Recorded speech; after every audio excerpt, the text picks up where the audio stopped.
ToyotaCon 2026 starts in just a couple days, and Lexus, the luxury division of Toyota, has just given us some nice updates for the models coming new for 2026, the refreshed RZ, as well as the all-new Lexus ES redesign. I got some more details specific for the North American market.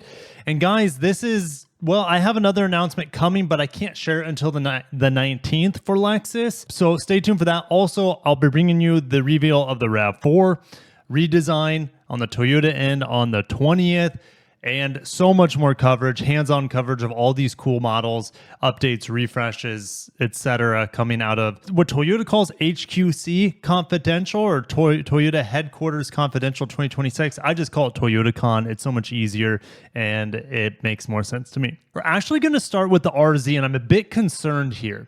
I'm going to rant. You guys know I started this channel as a Lexus master sales consultant. And so I'm typically the most passionate for better or for worse against Lexus. Okay, so I'm very emotionally tied to the brand, Toyota as well, but especially Lexus. So if something isn't up to Lexus quality, watch my TX review. The TZ is supposed to be the 3-row electric coming next year, but the TX review, I like the vehicle, but it's like, I don't know, 2% better than the Grand Highlander, and it costs way more than 2% over the Toyota Grand Highlander, which is on the same assembly line, same powertrains, etc. With that being said, we're getting some frustrating news here on the RZ. All right, so let's get into the powertrains. Really, that's the only thing I'm going to talk about here. They have updated the e-axles and things like that, just like they did in the BZ4X, or should I say the BZ, the CHR, the BZ Woodland. All right, so we are getting improvements here with power outputs. Okay, previously the front wheel drive was 201 horsepower. Now it's 221 horsepower.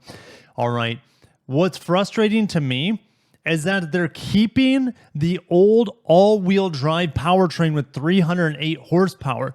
I didn't have any issues with it.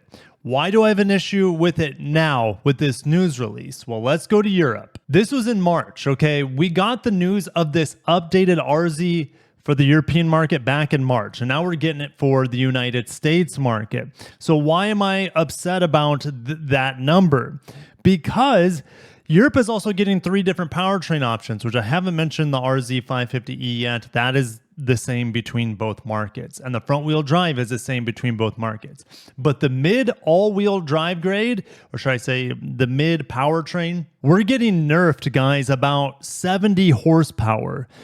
This 380 DIN horsepower, or 280 kilowatts, is the same sort of motor output we see in the new BZ Woodland, which is great. I'm excited for that. Get this, even the CHR has what, 338 horsepower. The new BZ all-wheel drive has 338 horsepower. So we're not getting this 375 horsepower all-wheel drive model where all the Toyota all-wheel drive EVs have more horsepower than the base all-wheel drive RZ in the United States, okay? And in Europe, they call this the 500E. And the United States, for whatever reason, we are still getting the 450E. It hasn't been updated, or at least the powertrain in theory has not been upgraded at all for this all-wheel drive model.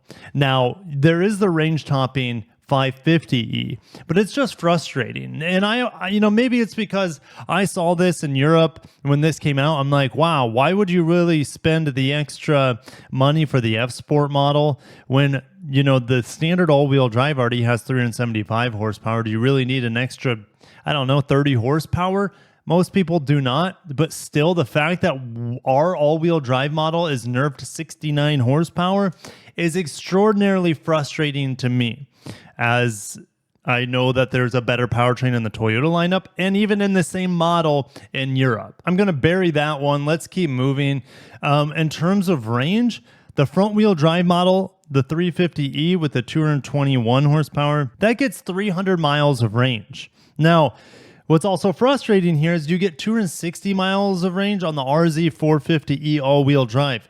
Newsflash to you guys, the new BZ Woodland gets 260 miles of range, but it gives you an extra 69 horsepower to go with it and a more usable wagon-like presentation and functionality to it. RZ is going to be an extraordinarily tough sell in the United States, in my opinion. The RZ 550e F Sport gets 225 miles of range with the 20-inch tires. All right, so it's like a performance model, but here's the thing. It's only 225 miles. That's not good enough as a luxury competitor.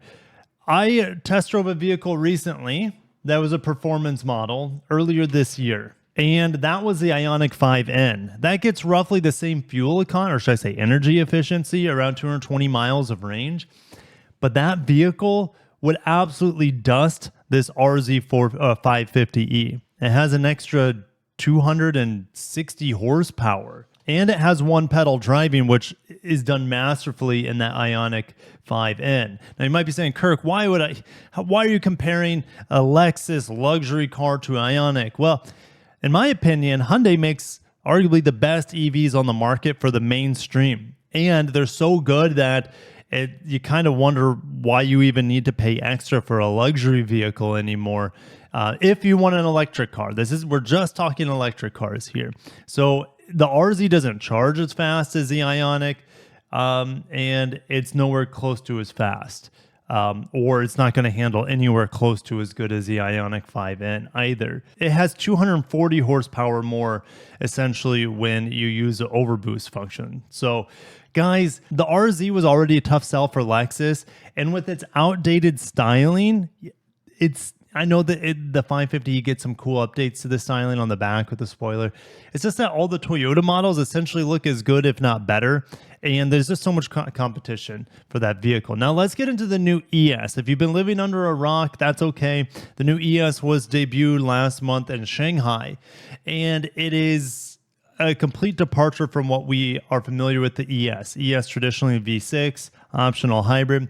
Now there's no non-electrified option. It's battery electric, it's launching as, and then it's going to be a hybrid available. Now there's a new Lexus exterior color available in all powertrains. It's called Wavelength, but in the press slides, I don't see this new color. I only have like a silver color, but I'm going to take this. This is over at the European newsroom. It's got to be this kind of light blue, sort of sky blue color. This has to be the new Wavelength because I haven't seen this color on a Lexus before. And for some strange reason, we get it in the press documents that we're getting this color, but we don't have any images on the North American press deck. So I'm assuming that's what this color is right here. The length of the ES has been extended 6.5 inches and wheelbase by 3 inches. It is now a flagship. I think it's only a matter of time before the LS, as we know, it gets canceled or maybe reimagined into something else. So let's get into this powertrain lineup. The hybrid is the ES 350h, replacing the 300h. It's now in the 5th gen hybrid, or sorry, it says 6th gen. I don't understand how the Camry has a 5th gen 2.5 liter hybrid system, and this already be a generation past that, because there's no other Toyota in the world that has the 5th gen hybrid with the 2.5 liter besides the Camry. So I don't understand this. I'll have, when I'm at HQC next week, I'll have to clarify with my Lexus contacts there if there's any differences between what they're calling the 6th generation 2.5 liter hybrid versus the 5th generation that we see in the Camry. I think it's just literature. I think they're calling this a 6th generation to make it sound better than the Camry's 5th gen, but I don't know without having like conversation with my Lexus contacts. Now for range on this vehicle, the front wheel drive 350e gets 300 miles of range, and the 500e, which, guys, the RZ should have the 500e in America. Remember, it's only for Europe and probably Japan and China, the 500e for the RZ, but the ES, for some reason, gets the 500e where the RZ does not. So it's just a bit confusing. Both the RZ and the ES are going to be getting the NACS charging port for the North American market. No, this is kind of interesting. This is Lexus Safety System Plus 4.0. I think this is it is the first model to receive this technology, and we don't have any more information on it. So hopefully we get some more details in the coming months because, guys, this vehicle is not going on sale until next year.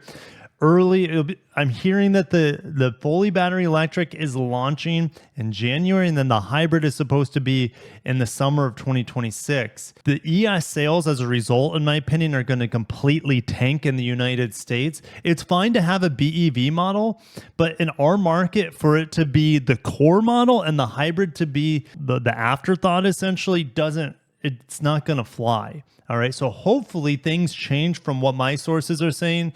Yes, it can launch with a BEV, but if the hybrid's not right on its heels or co-launching, then the sales of the ES are going to tank early 2026. And that's not good because the ES is the best-selling sedan for Lexus. So they could lose market share here, absolutely, if they don't have the hybrid in the market soon enough. Also, what seems to be disappointing to me, guys, is the acceleration. I'm happy with the hybrid's acceleration, mid to low 0 to 60s, which is fine. When you're getting 40 plus miles per gallon, we don't exactly know what the fuel economy is going to be. And again, I need more clarification on what this 6th generation hybrid entails because there is no 5th generation 2.5 liter hybrid seen in any Lexus model. But yes, all-wheel drive, of course, is available on the hybrid now, and it does apparently help with acceleration. When it comes to the fully battery electric model, guys, the front-wheel drive model with 221 horsepower, it is slower than the hybrids. Yes, you get 300 miles of range, but I just buy a hybrid over the front-wheel drive model unless I'm getting a killer lease deal on an ES front-wheel drive. All right, also, the all-wheel drive model, the 500E, that has 375 horsepower, guys, it's roughly a full second slower 0 to 60 than the BZ Woodland with the same powertrain, all right, that both have 375 horsepower. And the cruising range on that BZ Woodland is 10 miles more than what they're expecting. Now, these are not official numbers, they're estimates. So you get equal, if not better, range on something like a BZ Woodland. You get more practicality since it's a wagon. You have a whole second faster 0 to 60 on that BZ Woodland. Now, it's not going to have the same incredible interior as this ES, and I get that. I think I like the design of the BZ Woodland more than this ES. This ES has grown so much, and since it's BEV at its heart now, not internal combustion as the base model, it kind of reminds me of the Toyota Crown, which is kind of like a lifted sedan. And that's why the range isn't any better here than a crossover, because it's essentially a crossover in the form with somewhat of the traditional design elements of a sedan. And I don't know how I feel about this motorized charging port. I had the motorized charging ports recently on the SQ6 fully battery electric e-tron from Audi, and I'm like, these things feel like junk. They feel like they're going to break, and then you can't charge your car because the charging door doesn't open anymore. So I'm not a big fan of this. I'd rather just open up like a gas cap. All right. I like the bamboo interior. However, this steering wheel looks cheap. This looks really cheap. They got rid of the Lexus logo here, and these customizable buttons. I don't know how to feel about it. I just got out of the TX this week with the customizable buttons that link to the head-up display. There are some benefits to it, like you can customize it a bit, but I'd still prefer physical buttons. Now, you can still get physical buttons on the steering wheel if you do not get the head-up display.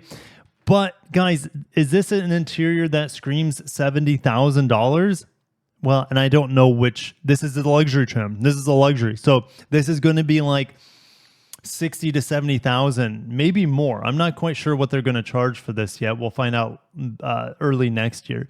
This does not look like a premium. It looks upscale, but it does not look luxury in my opinion. And it's not just Lexus I roast on this. Guys, the Audi SQ6 e-tron cost like $83,000 the one I reviewed, and that interior was nowhere, in my opinion, was nowhere close to where the price tag is. I also drove like a Genesis GV80, I know it's not electric, but GV80 this a couple of weeks ago. That interior felt every bit as nice of the price tag, if not way nicer than the price tag. Something like the Lexus LC500 Coupe has a gorgeous interior that's you can't really find in its price point. That's what Lexus used to be with their interiors. You would find interiors in there that you couldn't get unless you're spending well over $100,000. Now the Lexus interiors, watch my TX review, they just seem like marginally better than the Toyota counterparts, and oftentimes they're not as good as the Toyota counterparts because of the lack of physical buttons. Guys, do you see any physical buttons in here? No, because there are none, right? You have customizable buttons on the steering wheel. You have, well, disappearing buttons on the dash, which looks nice. It does look nice, I'll give it that, but you know what's better than looking nice is having real buttons that you don't have to fumble through. Okay, here's the drive select because it's fully electrified now. You no longer have a shifter in the ES. You no longer have climate control buttons. You no longer have a tuning knob built into the volume knob. That was one of the cool things about the old ES. Like I said, the only thing I really like about this interior so far is the bamboo. That's it. I mean, there's nothing else that makes this it doesn't feel special on the inside. All right. And it's taken steps back in terms of luxury. And now you see the buttons on the steering wheel have illuminated, and they have put these ridges on here to give you your thumb better tactile feedback, so you know where the touch capacitive button is. So I do like that. It's a step in the right direction, but I don't know. What's wrong with normal buttons? Okay, why reinvent the wheel? Which, by the way, the RZ is not getting the steering yoke in the United States yet. It still isn't. In Europe, they're getting the steering yoke. Memory seats are touch capacitive. You know, I don't mind that because you hardly ever use or you don't use these very much. So they don't need to be physical buttons. This is, I mean, if you look here, to brighten your LCD behind the steering wheel, to dim it, those are still traditional buttons. Those are some of the few buttons in this interior. Okay, but it's too bad that we don't have more buttons here. USBs in the back, nice bamboo around the vents. You know, is this the ES you guys really, really want? Oh, there's the RZ. Is this the ES you guys really, really want? Is this the RZ you guys want? It's just a bit frustrating. These products already feel compromised from a design point of view, from a powertrain point of view.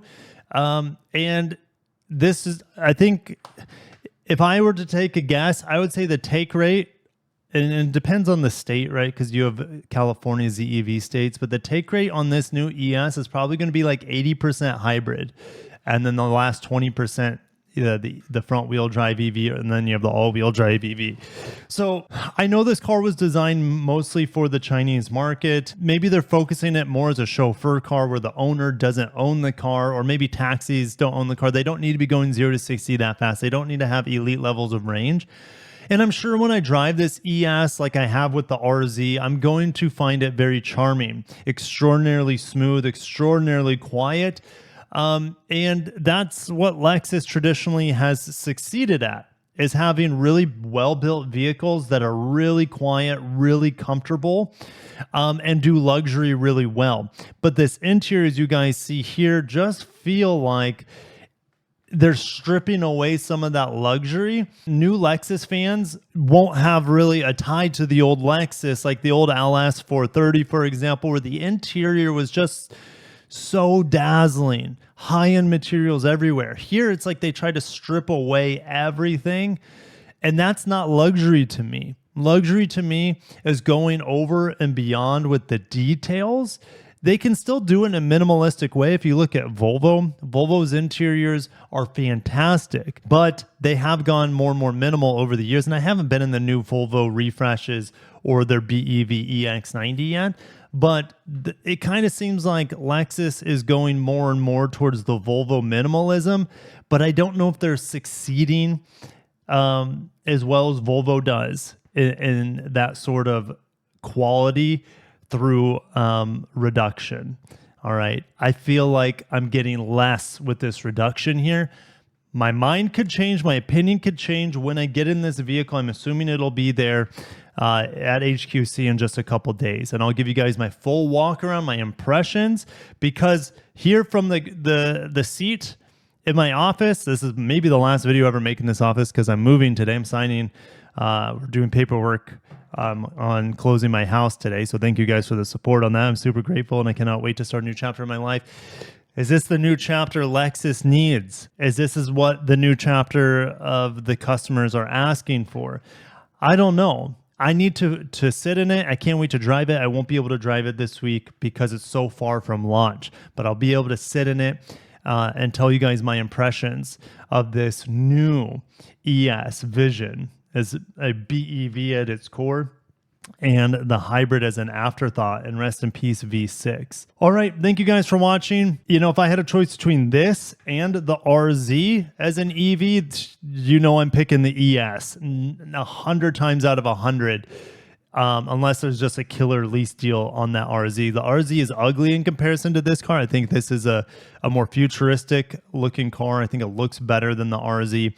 But honestly, with how good the new Toyota EVs are, and how good they look on the outside and pretty good on the inside. Now, I'm going to miss those physical buttons, but Lexus is going to have a tough time selling these, in my opinion, because of the competition and because of the competition within their own Toyota, like low-class lineup. So it's fascinating, guys. I love talking about Toyota and Lexus, especially when Lexus is not able to exceed my expectations, and they never have been, and that's the unfortunate reality. I know I'm going a little long-winded. Since I started working for Lexus in 2018, I left the company, or should I say I left the dealership. I was working for a dealer. I left working with the company in 2020 to do full-time YouTube. I was never really blown away by anything Lexus besides the LC500 as a modern product.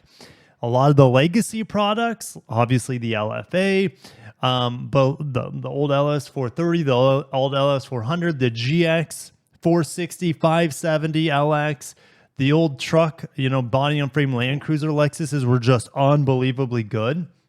But it seems like the new era of Lexus has lost its identity as a brand that provides way more value for dollar than its competition. Okay, they kind of just seem like mainstream luxury now. They don't really stand apart. I'll see you guys in the comments. Am I ranting too much? Am I being unfair to these new Lexus models without driving them?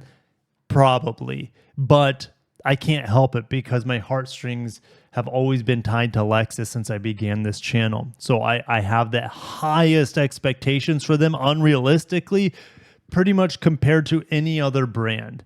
All right, so I'll see you guys in the comments. Thank you for watching, and I'll try to make videos in the coming days. I can't guarantee it because I'm moving, like my office, everything's changing in my life like that. And then I get on a plane in just a couple days as I'm moving, essentially, to go to Plano and give you guys all this hands-on coverage. Have a great day and peace out.